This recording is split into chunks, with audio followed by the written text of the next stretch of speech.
히브리서 11장 39절 40절 읽습니다. 이 사람들은 다 믿음으로 말미암아 증거를 받았으나 약속된 것을 받지 못하였으니 이는 하나님이 우리를 위하여 더 좋은 것을 예비하셨은즉 우리가 아니면 그들로 온전함을 이루지 못하게 하려 하심이라. 아멘. 기도하겠습니다. 저희에게 믿음을 허락하시고 예수 그리스도를 알게 하시고 주만 바라보는 그 길로 가게 하심을 감사합니다. 하나님께서 우리에게 은총으로 허락하신 그 믿음이 어떤 것인가를 늘 말씀 안에서 알게 하시고 참된 믿음의 그 길로만 가는 저희가 되어지도록 해주시옵소서. 예수님 이름으로 기도합니다. 아멘. 어떤 그 불교인이 불교적인 믿음에 대해서 또 불신에 대해서 글을 쓴 것을 봤는데 그 글을 보고 제가 좀 놀란 내용이 있습니다. 그게 뭔가 하면은 나는 부처님과 부처님 말씀을 믿습니다. 이렇게 강조하고 반복하면서 다짐하고 외치는 것을 그건 불신이다. 이렇게 기록을 했더라고요. 그러니까 교회에서 많이 하죠. 믿습니다, 믿습니다. 막 반복하는데, 그렇게 반복하는 것이 또 다짐하는 것이 믿음인 것 같지만은 그건 믿음이 아니라 불신이다. 지금 내가 믿기지 않는다는 것을 실토하는 그런 것과 같다. 이렇게 글을 써놨어요. 그러면서 한 말이 그런 현상이 불교보다 기독교가 더 많다. 그렇게 지적을 했습니다. 그리고 또 하나는 부처님의 가르침이 무엇인가도 알지를 못하면서 의심 같은 것은 하지 않고 무조건 믿겠다는 것. 이것도 불신이다. 그렇게 얘기했어요. 의심하지 않고 난 무조건 믿겠습니다. 이게 또 어떻게 보면은 좋은 믿음 같지만 사실은 맹신이고 믿지 않겠다. 그런 의미라는 겁니다. 사람이 믿어지지 않는 그 내용을 믿고자 하면은 의심이 나오는 것이 당연하다는 거예요. 근데 그 또한 의심하지 않고 믿는 것을 좋은 믿음으로 말하는 거. 기독교지 않습니까? 기독교를 또 무언가 좀 부끄럽게 하는 또 그런 내용이 아닐 수가 없어요. 근데 그 글의 이제 마지막을 보면서 제가 불교는 역시 불교다. 그런 생각이 들었습니다. 그 마지막 내용이 뭐냐면은 믿음의 완성에 대한 그런 결론이었습니다. 그 불교인이 쓴 믿음의, 그 불교적인 믿음의 완성이 뭐냐면은 의심이 다 풀려가지고 사라진 거. 의심이 다 사라진 상태. 이게 이제 믿음의 완성이라는 거예요. 깨달음이 있어가지고 모든 의문과 의심이 다 사라져버린 거. 그게 믿음의 완성이다. 그런 결론을 보고 처음에 놀랐던 것이 역시나 이렇게 이제 저도 그런 결론을 맺었습니다. 어쨌든 불교도 보니까 믿음의 완성이란 말을 또 하고 있더라고요. 그리고 또 뭐 믿습니다 하는 것도 불신이라고 그렇게 말한 걸 보니까 또 믿음에 대한 얘기도 불교에서 또 많이 하는가 봐요. 자, 그러면은 여러분이 생각하는 믿음의 완성은 뭡니까? 기독교에서 말하는 믿음의 완성은 이런 거겠다. 여러분이 뭔가 생각하는 바가 있을 게 아니겠어요? 어떤 교회 그 설교를 보니까 믿음의 완성을 단계별로 이렇게 얘기합니다. 4단계로 얘기하는데 1단계는 부르짖는 거. 완성을 위해서 시작하는 거예요. 부르짖는 거. 2단계는 하나님의 긍휼을 바라보는 거. 3단계는 말씀에 의지하는 거. 4단계는 감사할 줄 아는 거. 그게 믿음이 완성된 단계다. 이렇게 설교를 했습니다. 그러면서 보통은 3단계까지는 잘하는데 4단계에서 실수를 가장 많이 한다. 또 그렇게 토를 달아놨어요. 그러면서 감사할 줄 모르는 것이 믿음의 미완성이다. 그렇게 얘기합니다. 또 어떤 목사는 그래요. 주의 사랑을 실천하는 행함으로 믿음의 완성을 이루어야 한다. 또 그렇게도 얘기를 합니다. 그런 모든 내용들의 그 공통점이 뭔가 하면은요, 믿음을 우리가 완성시켜 내야 되는 것으로 이해한다는 겁니다. 그게 그 공통점이에요. 믿음의 완성, 그러니까 우리가 뭔가 열심을 내서 내가 완성시켜 내야 될, 내 할 일, 그렇게 받아들이는 거죠. 이처럼 믿는 사람에 의해서 믿음이 완성된다. 이런 점에서 불교나 기독교나 다르지가 않습니다. 똑같습니다. 자, 근데 우리에게 믿음이 어떻게 가능해졌는가? 그걸 생각해 보세요. 여러분께 믿음이 어떻게 가능해졌느냐?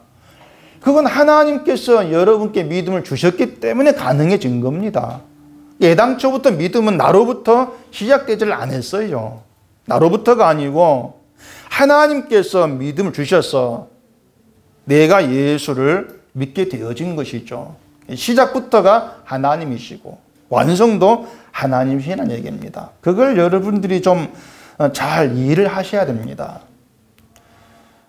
지금 교회가 이런 그 믿음에 대한 문제들이 굉장히 정립이 잘 안 돼 있고, 또 오전 얘기한 대로 인간의 어떤 종교심에 의해서 믿음은 이런 걸 거야 자꾸 뭔가를 만들어내고 구축해가는 그런 것 때문에 굉장히 많은 부분에서 믿음이 왜곡되어 있습니다. 그 왜곡된 믿음 속에서 신자들이 혼란을 느끼는 것이죠.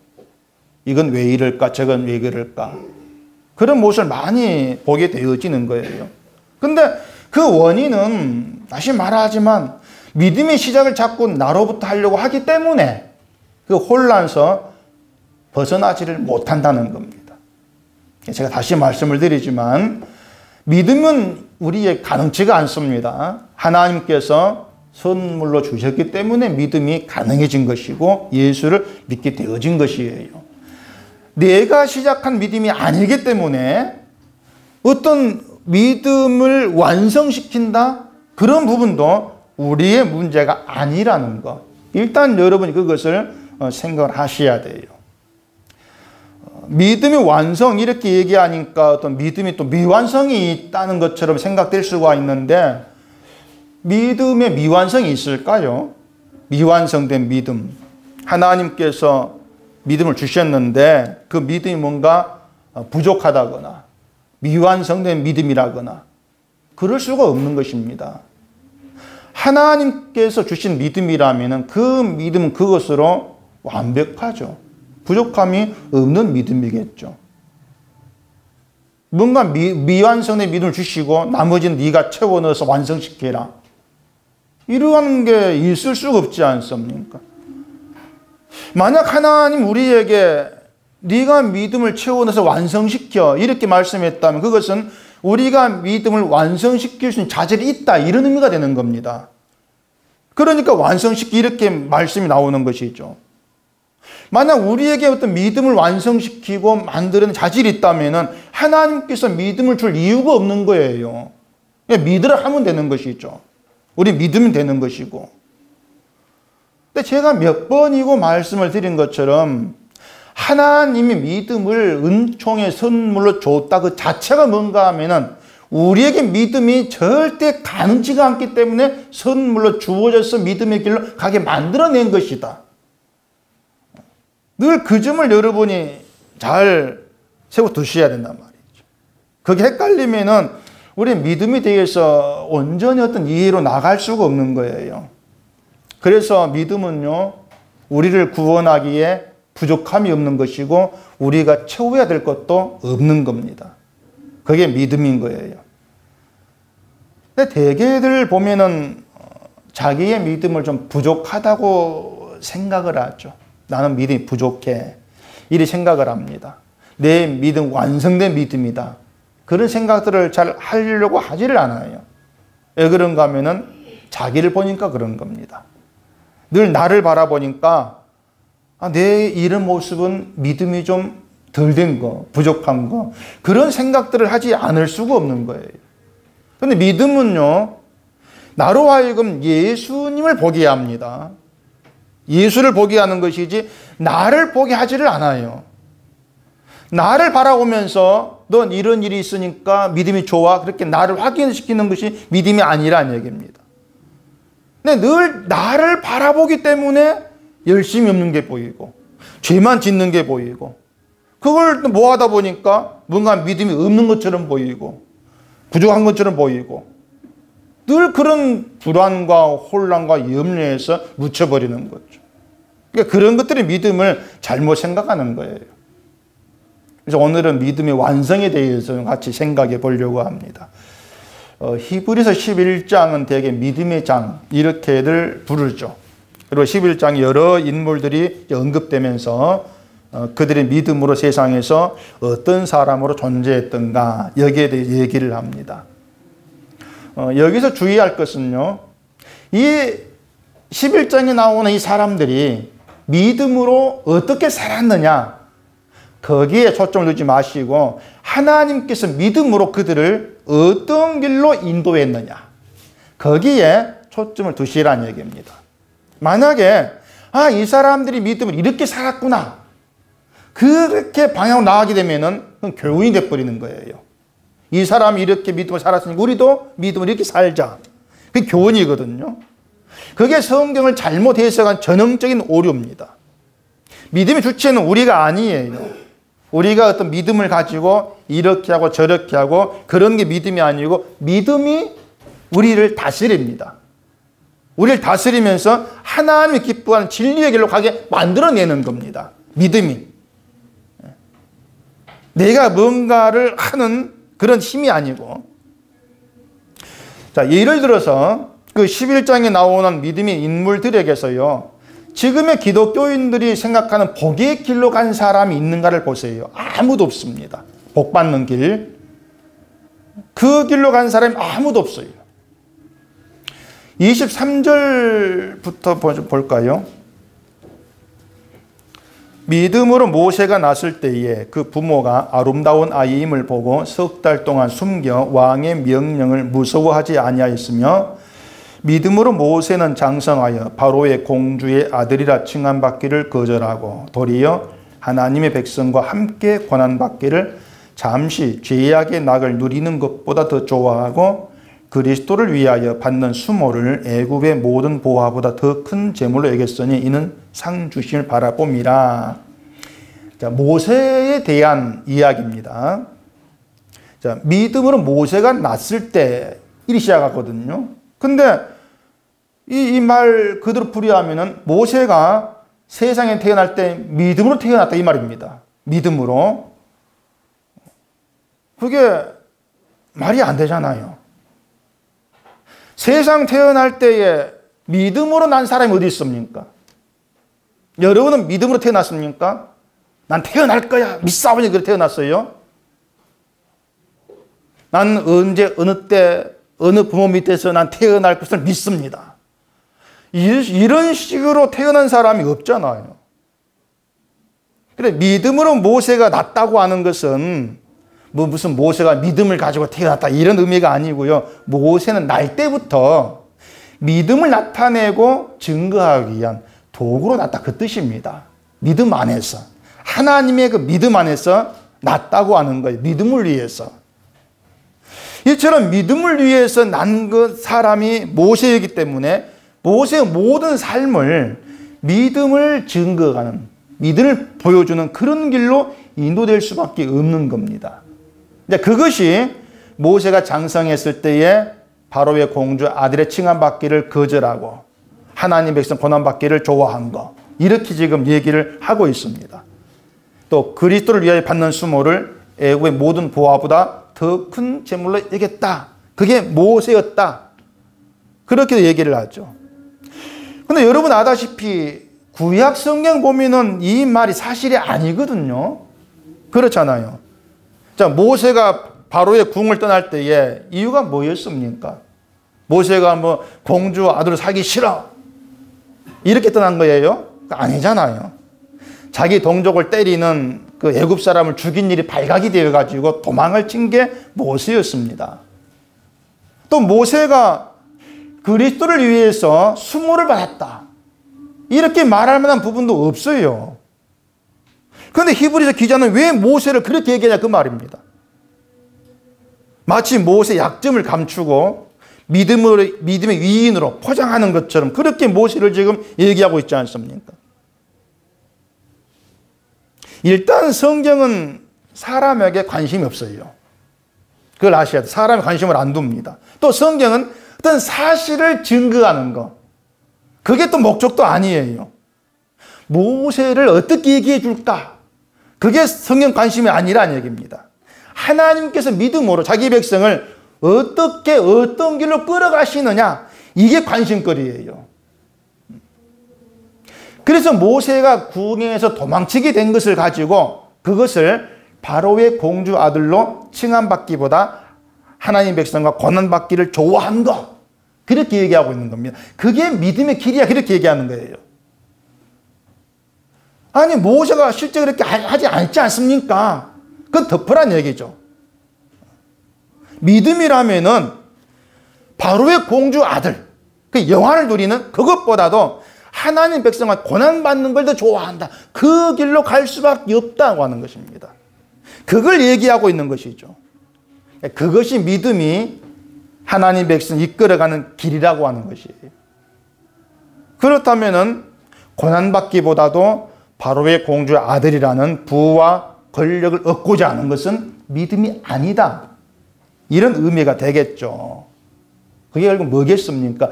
믿음을 빙자해서 복을 받거나 어떤 사회적인 높은 지위로 올라가거나 이걸 추구하는 것은 믿음이 아니라는 겁니다. 그건 믿음의 길이 아니야. 그 의미가 되는 거예요. 그렇게 오면은 믿음을 얘기한 대개의 교회는 믿음 아닌 길로 가고 있죠. 믿음이 있기는 길이 아니잖아요.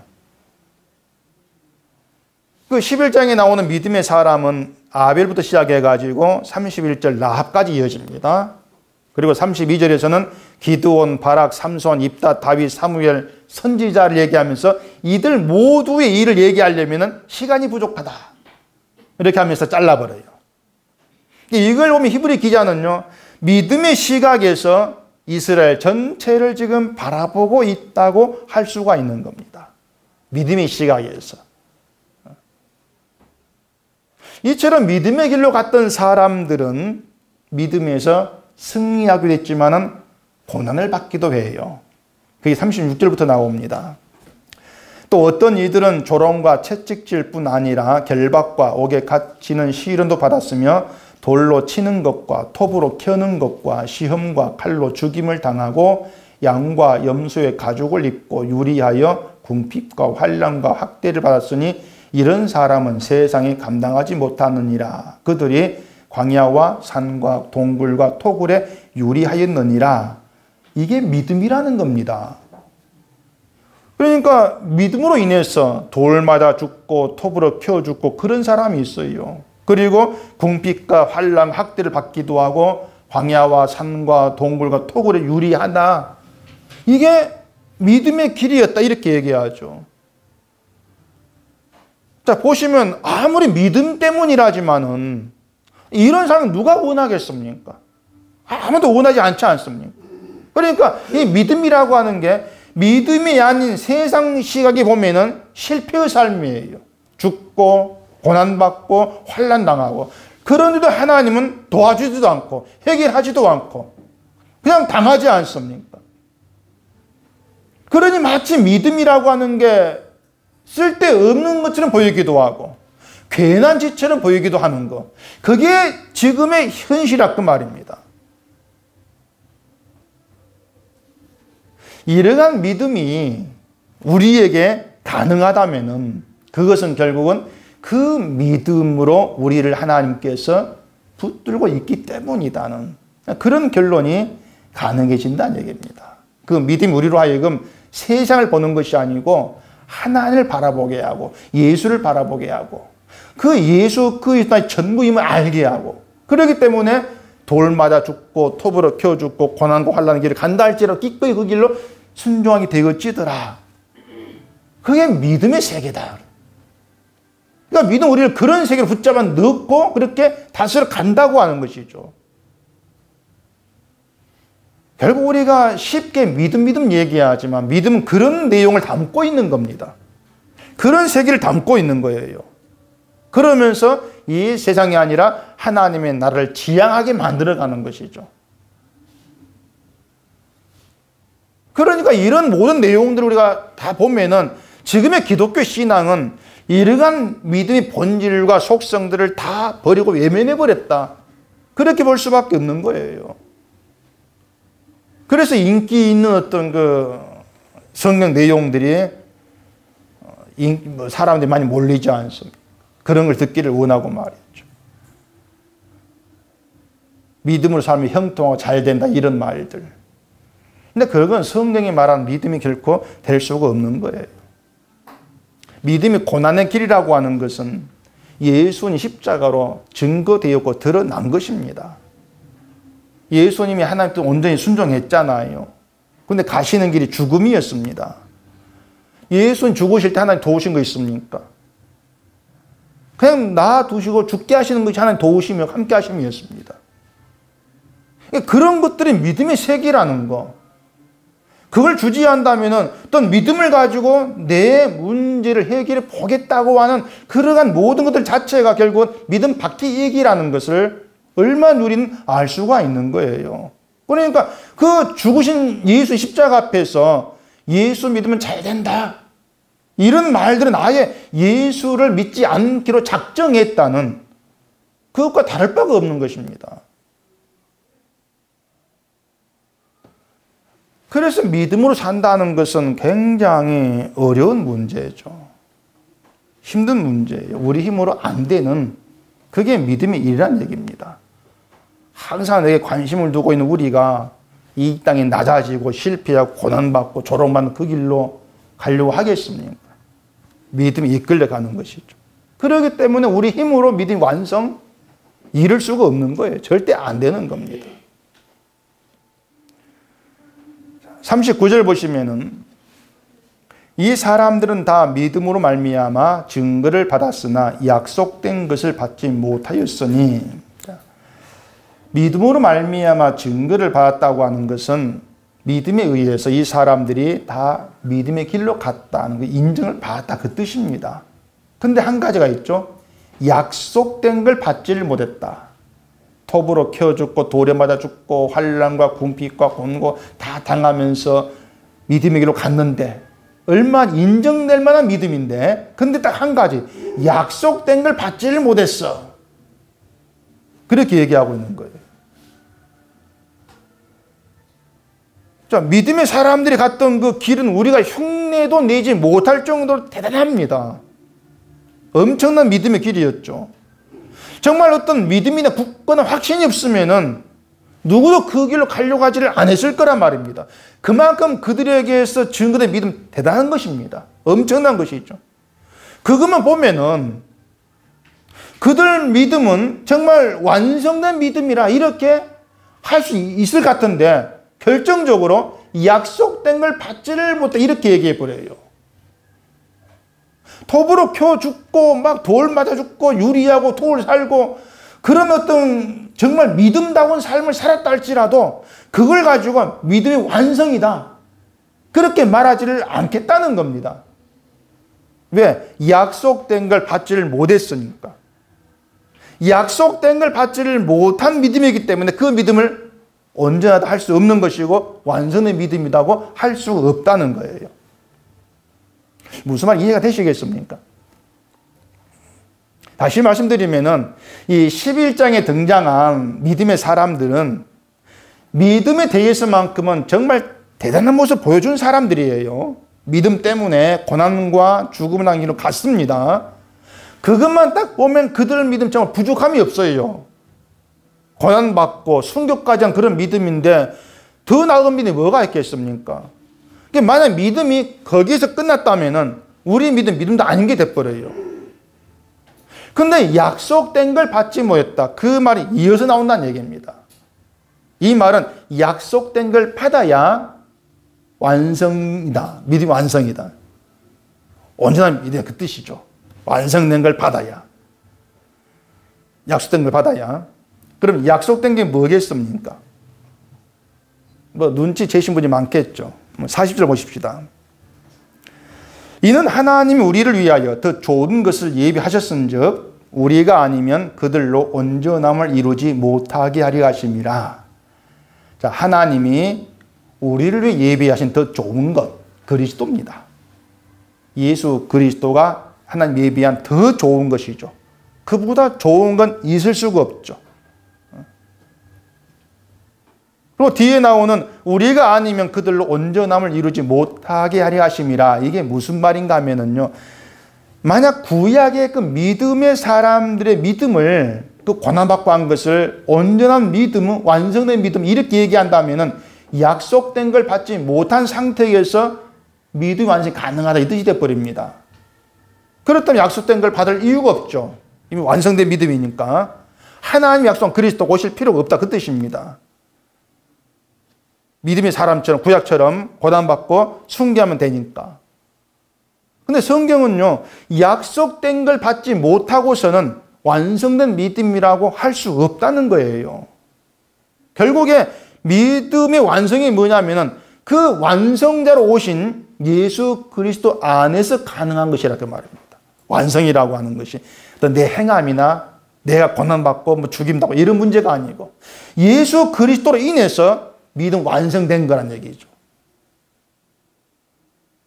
그걸 놓치면 안 돼요. 우리가 실천하고 뭔가 힘쓰고 주를 위해서 매맞고 고난받고 그렇게 내가 완성해는 그런 믿음이 아니고 믿음의 완성자로 오신 예수 그리스도를 믿는 그 믿음이 이미 완성된 믿음으로 존재한다는 것이죠. 예수 그리스도 안에서 예수를 믿는 자로 살아가는 것. 그게 완성이라는 얘기입니다. 쉽죠?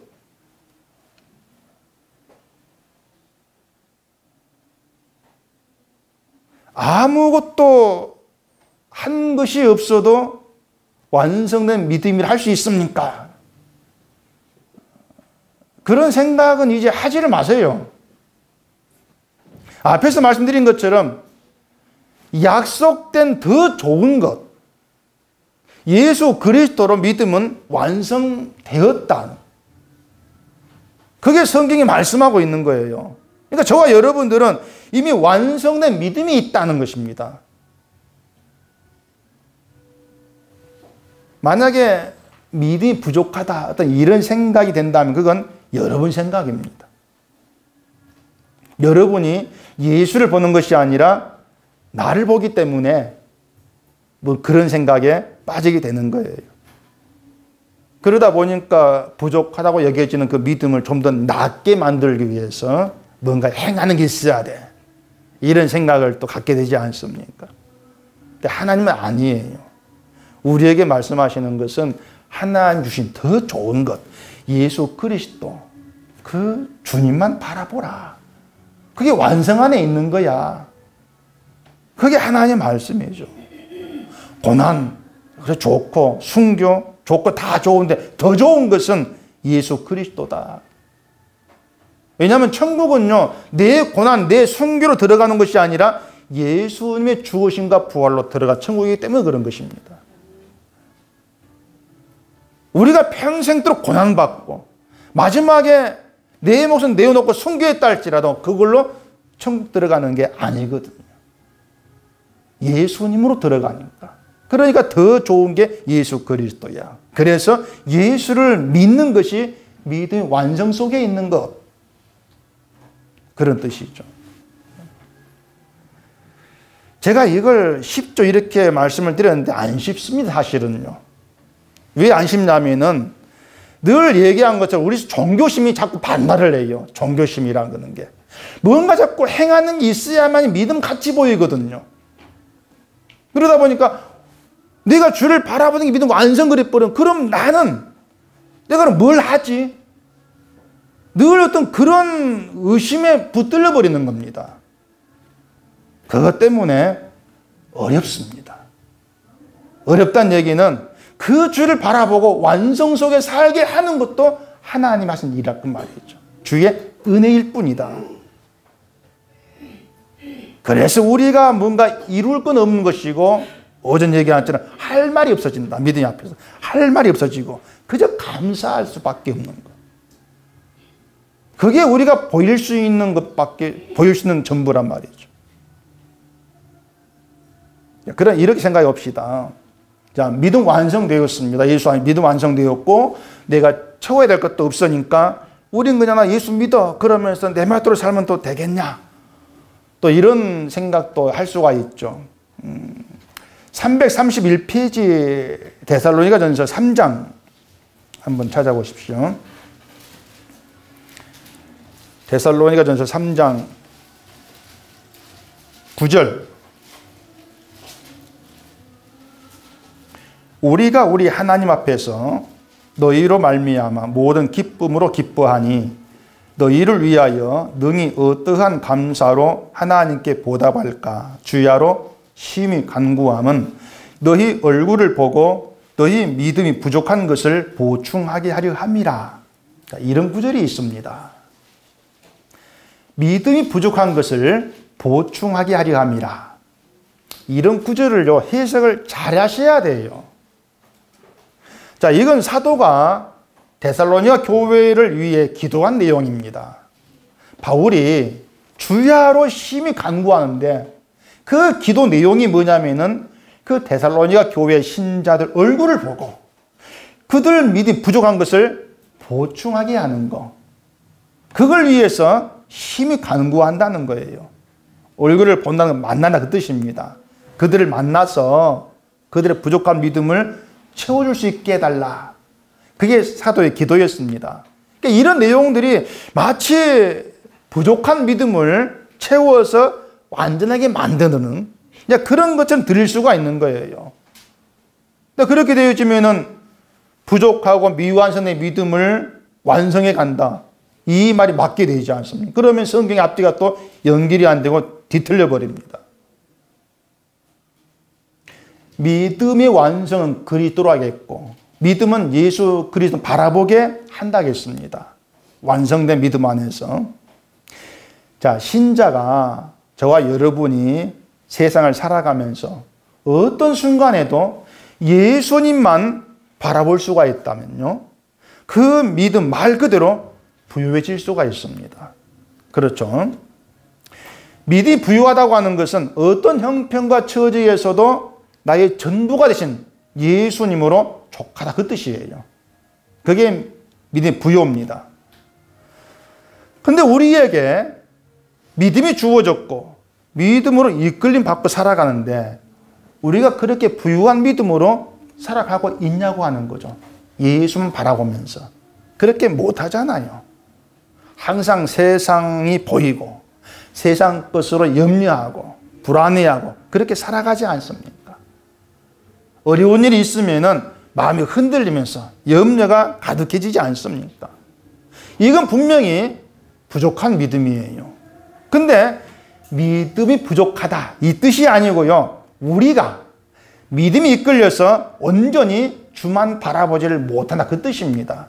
우리의 못남이죠. 우리 연약함이고, 그런 의미에서 믿음의 부족을 얘기하는 것입니다. 이해하시겠어요?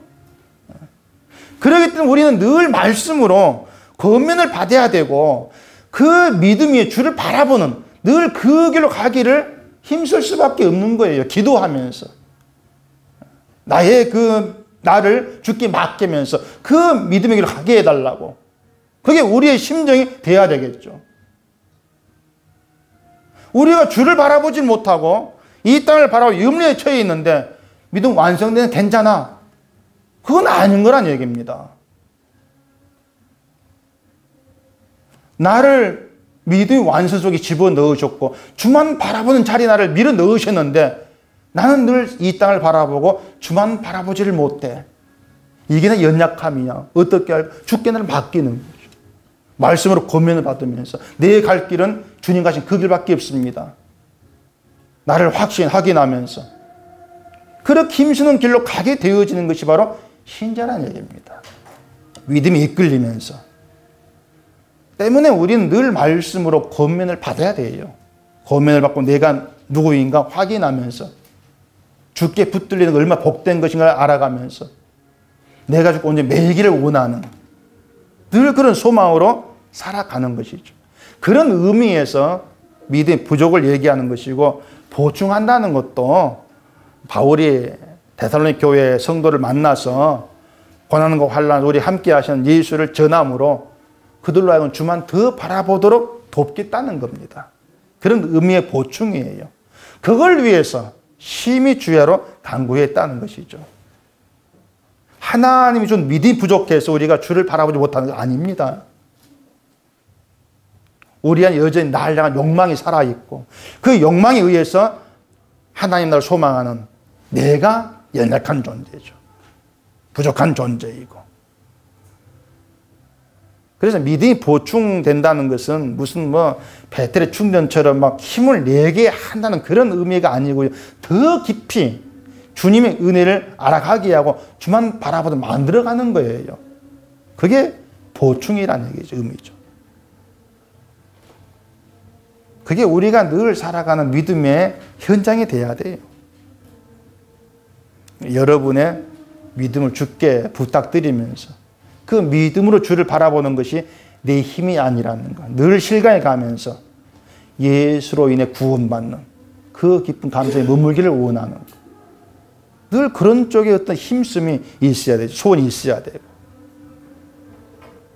다시 말해 예수는 우리의 믿음이 완성이 되었습니다. 평생토록 믿음이 완성되시는 그리스도를 바라보는 것. 그게 완성 속에 살아가는 거예요. 우리가 주를 바라보면서 이 땅의 것을 흔들린다고 해서 그 완성의 믿음이 무슨 취소되거나 무너지는 그런 거 없습니다. 온전한 믿음으로 하나님 나라를 인도받게 되어 있습니다. 다만 이 땅을 살아가면서 예수 안에 부유한 믿음이 뭔가를 증가하고 나타내고 전하는 그건 여러분의 일이죠. 믿음 안에 있는 자. 늘 주를 바라보시고 주 안에서 세상에서 만날 수 없는 그 만족감, 그게 주님이 되어지고 그 주님을 나타내는 우리의 평생이 되어지기를 바랍니다. 기도하겠습니다. 우리 아버지 하나님, 믿음의 완성이 예수 그리스도다.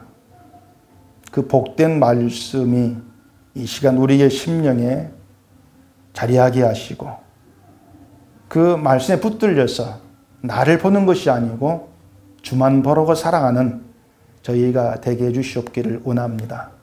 예수 그리스도 안에서 내가 채우고 이룰 것이 없다는 이것이 무엇을 의미하는지를 늘 깨달아 알게 하시면서 우리에게 오셔서 모든 걸 이루어내신 주님만 감사가 되고 기쁨이 되면서 내 평생에 그 주를 바라보고 믿음의 부유함 속에서 주를 나타내게 되어지는 저희가 되어지도록 도우시고 붙들어 주시옵소서. 예수님 이름으로 기도합니다. 아멘.